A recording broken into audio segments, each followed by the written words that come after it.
In the meantime, we're facing a rule of law crisis here in Washington, D.C. Let's bring it back to Washington, D.C. We have a new Congress in place, a new Senate with a few more Republicans, and they're not just any Republicans, they tend to be more conservative than some of the Republicans that are being replaced and retired. So the Senate's looking a little bit better if you're concerned about conservative public policy. Now in the House, you're having the Democrats taking control of the House. So Nancy Pelosi is remarkably back as Speaker. I guess it's pretty rare to be Speaker, leave office and lose control, and then come back as Speaker again in American history. So credit to her for maintaining her leadership. You know, ironically, back when she first was Speaker, Judicial, you know what her campaign theme was to take back the House in 2006, I believe? It was 2006 elections. It was drain the swamp. Drain the swamp. And Judicial Watch worked with Nancy Pelosi back when she was Speaker to reform the House ethics process. Yes, to reform the House ethics process. And I knew what they were doing. They needed a conservative group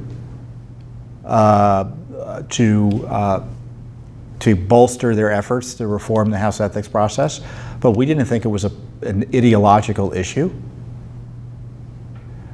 And what happened was, as a result of our efforts, there was this extra, more independent body that was established within the House called the Office of Congressional Ethics, to guarantee more transparency and at least an initial review of ethics complaints that had traditionally been buried by the Ethics Committee, which was jointly run by Democrats and Republicans in equal numbers.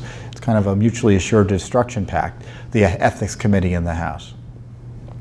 And as a result, we've got more transparency to the ethics process on the Hill because of our partnership with Nancy Pelosi.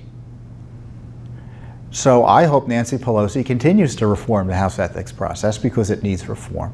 It needs more transparency, accountability, and integrity. And I would also suggest, and this is something else that is important generally, we had pushed this back in the Pelosi days. We pushed it when Boehner was running it and when Ryan was running the House, which is transparency for Congress. So the FOIA law that we use, the Freedom of Information Act, only applies to the executive branch. It doesn't apply to Congress. Congress has exempted itself from the FOIA law. I don't know if that's a fair way of putting it, but they passed a law that only applies to the presidency. So there is no FOIA law for Congress. So we can't ask questions about the Awan brothers directly of the Congress. We can't ask questions about how members are, I guess we can ask the questions, but we don't have a vehicle under which to get documents through court process. So we can't ask questions of individual House members about their personnel practices and their, let's say, misuse of government resources to cover up sexual harassment claims and settle them and other personnel matters. Nancy Pelosi was on vacation infamously in Hawaii during this ongoing government shutdown. One of the questions we had for Nancy Pelosi when she was Speaker, and we had filed Freedom of Information Act requests and exposed her use and misuse of government military planes to get back and forth to her district in San Francisco. And one of the things that we can't get answers to, which what we would want to currently, is the cost of her security when she's in Hawaii. It costs a lot of money. We know this from Secret Service records that we have for President Obama and President Trump. It costs money to deploy the Secret Service to provide protection for VIPs like the President. It costs money for the Capitol Police to provide protection for the Speaker of the House. And I'm not saying we shouldn't spend the money.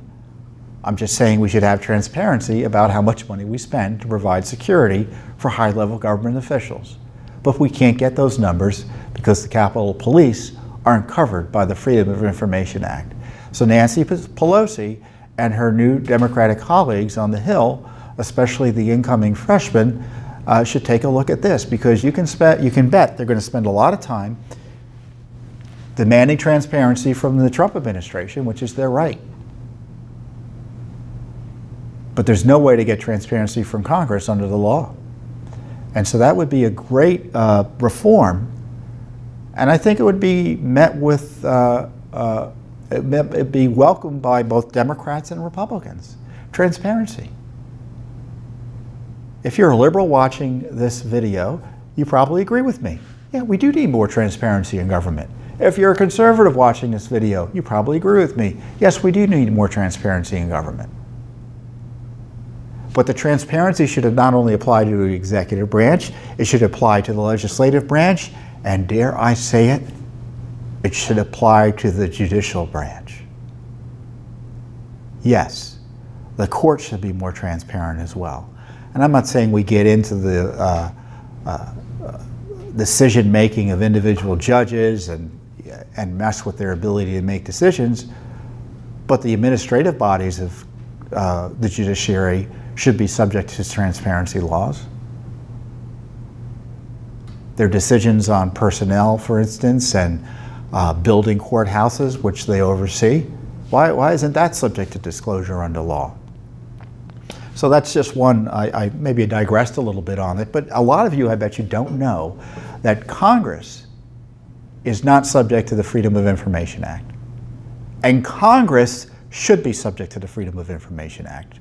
I think you would agree with me on that.